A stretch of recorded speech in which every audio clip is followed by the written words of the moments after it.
I think some of the feedback tools that are part of the creator space have really been helpful for students.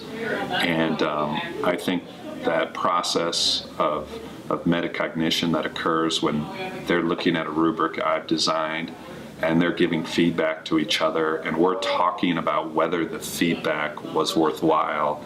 I think I've really seen how that's translated to the writing. The peer review feature was good. I think that some high school kids maybe aren't necessarily mature enough to use it correctly. Right. But I thought that mine was reviewed well. Right. And I got constructive criticism. You may read something 10 times and think, okay, it makes perfect sense.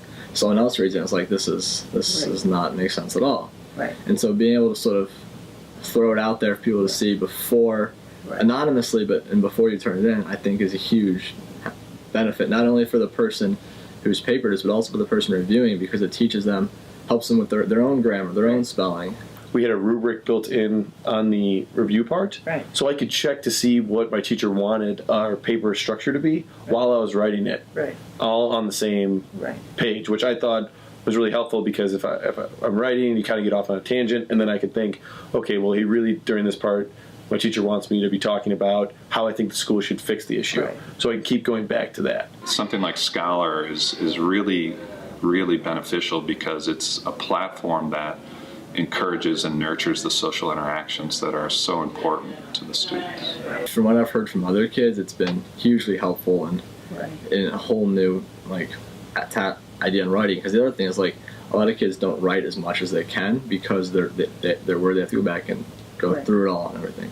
And so when you have someone else who's going to look at it and be anonymously and be like, okay, this change, blah blah blah, then you're like, okay, I'm not as stressed about writing more because I don't have to put as much like time into checking it. You have to have patience, and you have to be able to like put aside that I don't want to do this, I'd rather be working on my own, and this paper, whoever paper this is not very good at all, and say, okay, you have to look at the positives. And it's like, okay, this person, even though all this is bad, they've done this good, this good, this good. Because if you go into the review and you only say negative things, I mean, you're not really helping them. I do think it's leading them to think more deeply about issues than they would normally. I do think it makes them accountable for what they're doing in ways they weren't before. I thought that being able to read someone else's work without knowing who it was interesting, because I got to have an unbiased view of their paper, and sometimes that's the best way to learn. And so when you have someone else who's going to look at it and be anonymously and be like, okay, this change, blah blah blah, then you're like, okay, I'm not as stressed about writing more because I don't have to put as much like time into checking it. It'd separate the good from the bad here. This is good, this is bad, and you got to tell them that. You know what I mean? Because if you constantly knock them down for not having things good, you know what I mean? How's that going to help them? That helps them at all. That's a very you got to show them also what they're doing well on it. Students are really interested in what is my academic language level. They always want to know. And what I've seen just say in the last month is students wrote an essay on Rome.